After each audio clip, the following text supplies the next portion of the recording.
মাছগুলো হালকা করে ভেজে নিলাম, এটাকে তুলে নিচ্ছি। ওই তেলের মধ্যে পেঁয়াজ দিয়ে দিচ্ছি। আরও একটু তেল লাগবে। পেঁয়াজটা আর একটু নরম হলে আমি বাকি মশলা দিয়ে দেবো।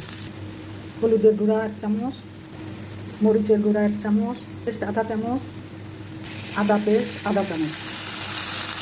এবারে মশলাটা ভালো করে নেড়ে চেড়ে একটু পানি দিয়ে দেবো।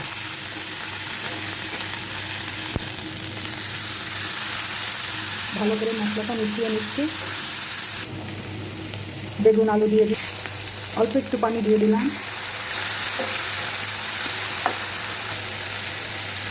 টমেটো দিয়ে দিলাম।